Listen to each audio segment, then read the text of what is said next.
Result आने शुरू हुए, दिल्ली के स्कूलों के बच्चे आईआईटी और बड़े बड़े कंपटीशन के टेस्ट क्लियर करने लगे।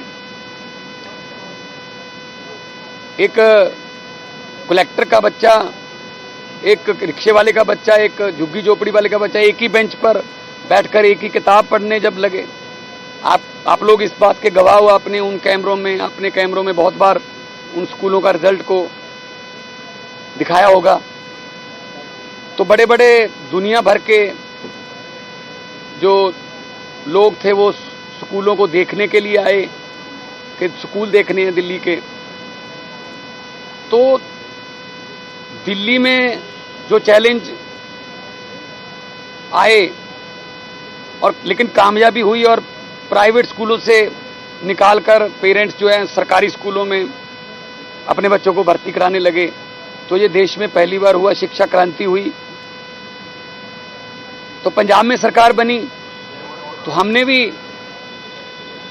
गारंटी लिख के दी लोगों को अपने मैनिफेस्टो में कि हम पंजाब के स्कूलों की शिक्षा को, पंजाब की हेल्थ को, पंजाब के इंफ्रास्ट्रक्चर को शानदार बना देंगे। जब अरविंद जी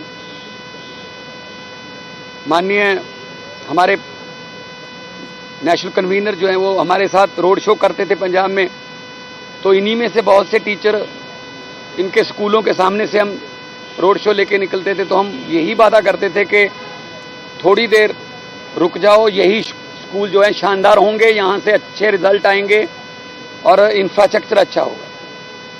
तो हमने डाटा तैयार किया, होमवर्क किया। आज पंजाब के सरकारी स्कूल जो हैं शानदार बन गए।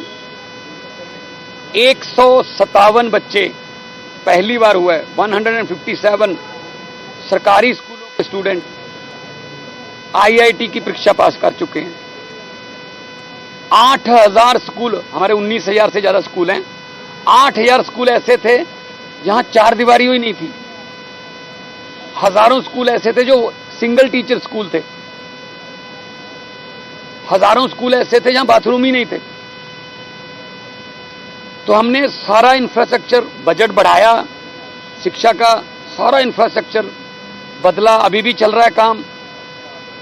और फिर हमने दिल्ली के मॉडल से शिक्षा ली, सिंगापुर भेजना शुरू किया हमारे प्रिंसिपल्स को। वहाँ पे प्रिंसिपल ट्रेनिंग एकेडमी है सिंगापुर में, वो वर्ल्ड फेमस है।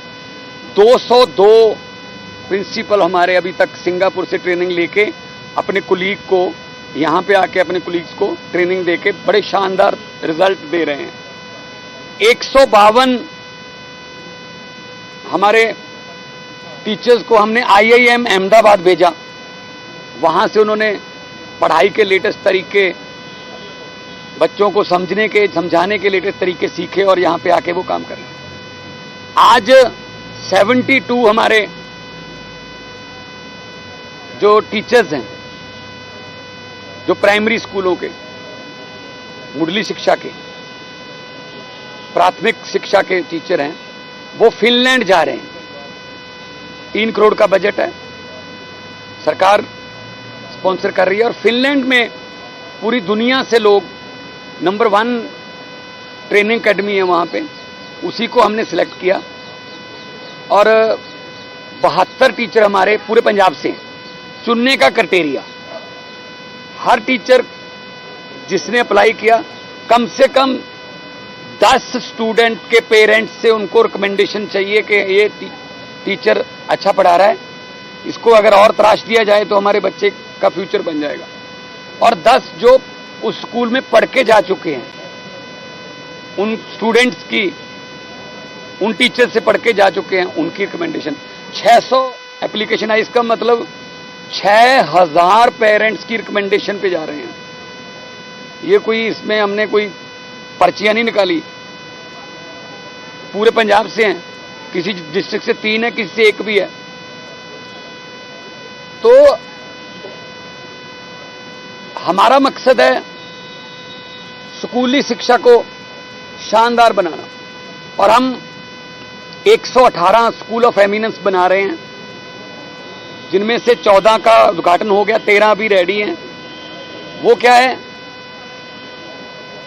9th 10th 11th 12th, तब तक बच्चे का माइंड पता चल जाता है ये बच्चा किस लाइन में जाना चाहता है। अगर स्पोर्ट्स में जाना चाहता है तो उसको स्पोर्ट्स में लेके जाते हैं, अगर वो साइंस में जाना चाहता है साइंस में लेके जाते हैं, अगर वो मैथ्स में जाना चाहता है मैथ्स में लेके जाते हैं, इकोनॉमिक्स का इंटरेस्ट है इकोनॉमिक्स में ले जाएगा। जब तक 12 करके वो कॉलेज जाएगा या यूनिवर्सिटी जाएगा तब तक उसको पता होगा कि मैंने क्या बनना है। अदरवाइज करियर गाइडेंस नाम का हमारे देश में कोई चीज ही नहीं है।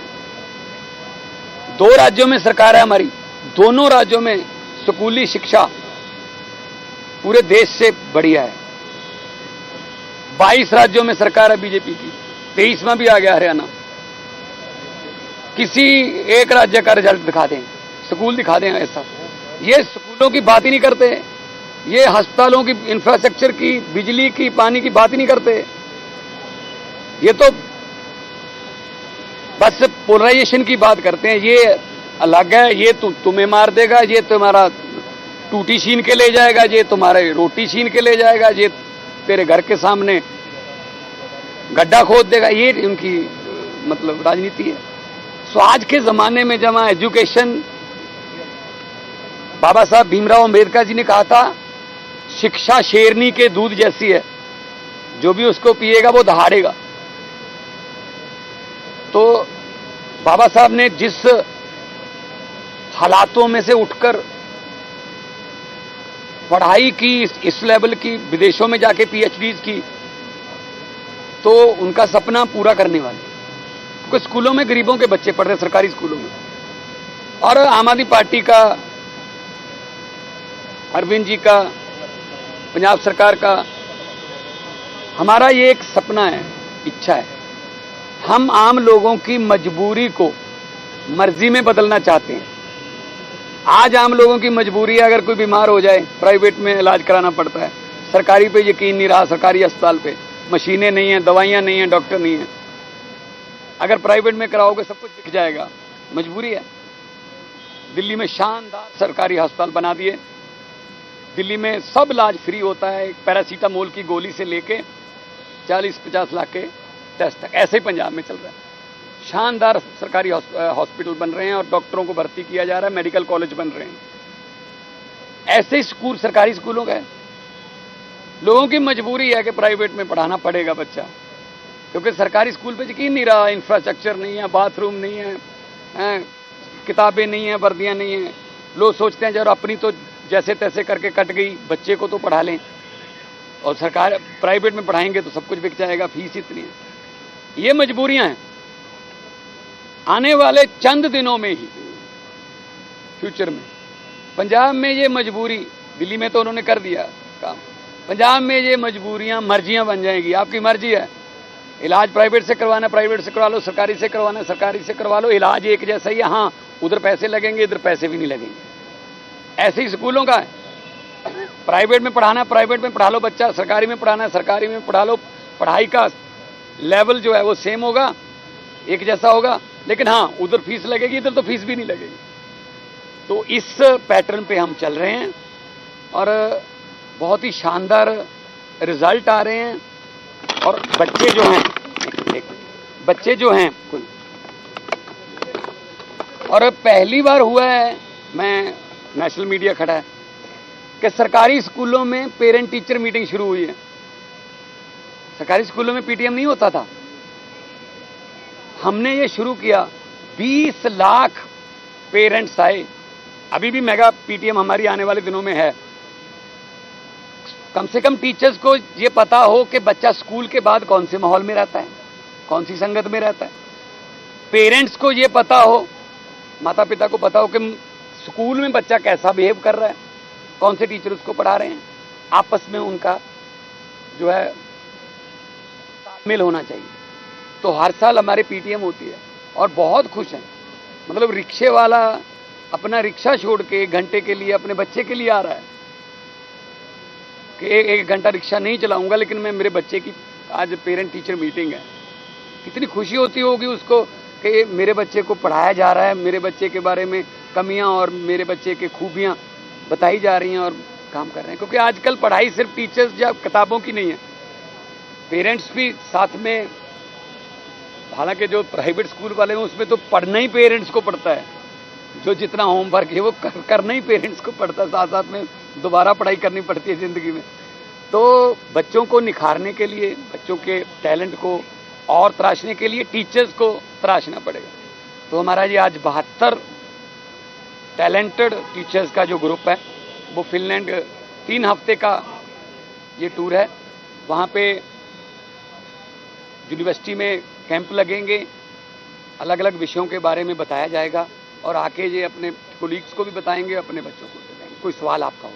साहब, एक सवाल ये है कि पहले ये देखिए एक प्रथा थी कि मंत्री जाते थे के अधिकारी जाते थे, लेकिन दिल्ली सरकार और पंजाब सरकार ने ये प्रथा बदली जी और खुद शिक्षकों और प्रिंसिपलों को भेजना शुरू किया। क्या लगता है ऐसा करने से कि मंत्री न जाए, शिक्षक जाए, ये प्रथा में बदलाव करने? नहीं, बिल्कुल से देखो, जो जिन्होंने ग्राउंड लेवल पे काम करना है आप उनको बताइए ना, उनको भेजिए, उनको ट्रेन कीजिए। अभी इन्होंने पढ़ाना है आके, अभी 20-20 साल की नौकरी है, किसी की 22 साल की नौकरी है और पहली बार कह रहे हैं जी पहली बार हम दिल्ली आए हैं, बहुत से कह रहे हैं पहली बार दिल्ली आए हैं। आज पूरी दुनिया एक गांव बन गई है, अब कहीं से भी ट्रेनिंग मिलती है तो ले लो। पहले सिंगापुर भेजते रहे हैं, अहमदाबाद भी भेजते हैं, फिनलैंड का ये पहला टूर है, आगे वाले बैचेस भी जाते रहेंगे। पहले क्या था, स्पोर्ट्स में भी ऐसा ही था, ओलंपिक में खिलाड़ी कम जाते थे, नेता ज़्यादा जाते थे, और खिलाड़ी इकोनॉमी क्लास में जाते थे, नेता फर्स्ट क्लास में जाते थे, और उनका कोई लेना देना नहीं है मेडल जीत रहा है कोई, वो तो अपना मतलब ऐश करने के लिए, घूमने के लिए परिवार के समेत जाते सरकारी खर्चे पे। आम आदमी पार्टी का ये है कि भाई सरकारी पैसा खर्चना है, सरकारी पैसा मीन्स लोगों का पब्लिक मनी, तो उन पे खर्चो ना, जो टैक्स दे रहे हैं उनके बच्चों पे खर्चो, अस्पताल बनाओ, बिजली हमने फ्री कर रखी है। पंजाब में जब हमने टेक ओवर किया था 16 मार्च 2022 में 21% नहरों का पानी, कैनाल वाटर जो है वो खेतों में इस्तेमाल होता था, आज 84% हो रहा है। हमारे पास पानी है, कोई हम इधर उधर से नहीं लिया, पानी है लेकिन चैनलाइज कर दिया। पुराने जो बंद हो गए थे, जो खाले बंद हो गए थे, कस्सियां, सूए, रजवाहे, अब खेतों में जा रहा है पानी, लोग खुश हैं। तो नीयत चाहिए और नीयत साफ हो तो सब कुछ हो सकता है।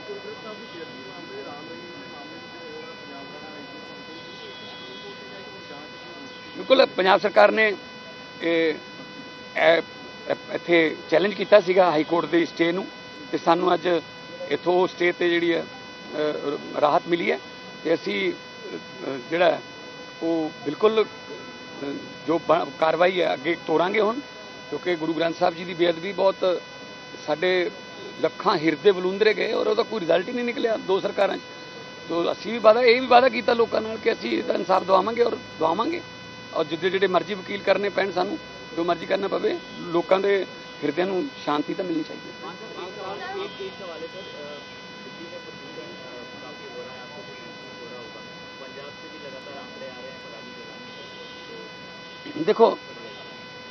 देखो ये पराली का मुद्दा जो है ये एक स्टेट का नहीं है मुद्दा, ये पूरे नॉर्दर्न इंडिया का है।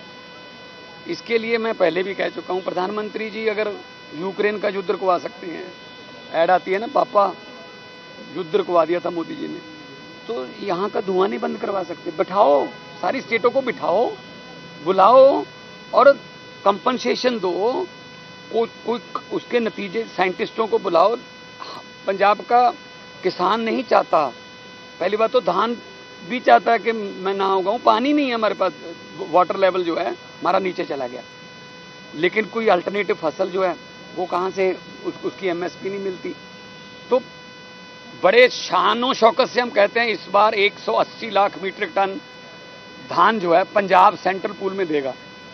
यहाँ तक तो शाबाश अन्नदाता, लेकिन 180 लाख टन की पराली भी तो आएगी, तब कहते हैं उस पर पर्चा करो, उसको पकड़ो, उसको कंपनसेशन, डैमेज, उसका जुर्माना करो। दिल्ली तो पता नहीं, पंजाब का धुआं आता है पता नहीं ना, वे तो एनजीटी के जो रिटायर जज थे उन्होंने बोल भी दिया था कि पंजाब का कोई लेना देना नहीं। पहले तो जब हम आग हमारे यहाँ पराली को लगती है, उस किसान के खुद के और उस पूरे गांव के फेफड़ों में से निकलती है ना, वो कोई कार्बन मोनोडाइऑक्साइड से तो सांस नहीं लेते, लेते तो ऑक्सीजन से ही है ना। लेकिन उसके लिए बैठना पड़ेगा। ऐसे मीटिंगें करके आ जाते हैं। अब मेरी मीटिंगें हुई हैं बहुत सेंटर के साथ, जी प्रेरित करो। मैंने कहा जी कंपनसेशन दे दो, कुछ इंडिया गवर्नमेंट दे दे, कुछ पंजाब गवर्नमेंट दे देगी। उनको बोलेंगे कि ये आपका कंपनसेशन है, आग नहीं लगानी है। नहीं जी पैसा नहीं है, प्रेरित करो। प्रेरित तो फिर भाई साहब पता नहीं कितने सालों से बसों पे लिखा हुआ है दुल्हन ही दहेज है, दो ही काफ़ी और ही माफ़ी। क्या जनसंख्या होगी कम कंट्रोल में? क्या कोई दहेज लेना बंद कर दिया किसी ने? प्रेरित करना क्या है यार, तो आप जो प्रैक्टिकल बात करो अगर करनी है तो। इसीलिए हम बहुत कुछ करें। हमने 1.25 लाख मशीनें दी हैं इस बार, और NGO से बात करके, और कुछ किसान, हमारे सभी किसान नहीं चलाते, 75 लाख एकड़ हमारा, 75 लाख हेक्टेयर हमारा धान आता है, उसमें से लगभग 40 लाख नहीं जलाते। उनको भी अप्रिशिएट कर रहे हैं कि दूसरों को भी करिए, हो जाएगा कम। और एफर्ट्स में हम कोई कमी नहीं करेंगे। माननीय सुप्रीम कोर्ट के भी जो आते रहते हैं हमें गाइडलाइंस, हम फॉलो करते हैं। तो आने वाले दिनों में हम तो चाहते हैं कि हमें तो गुरु नानक साहब ने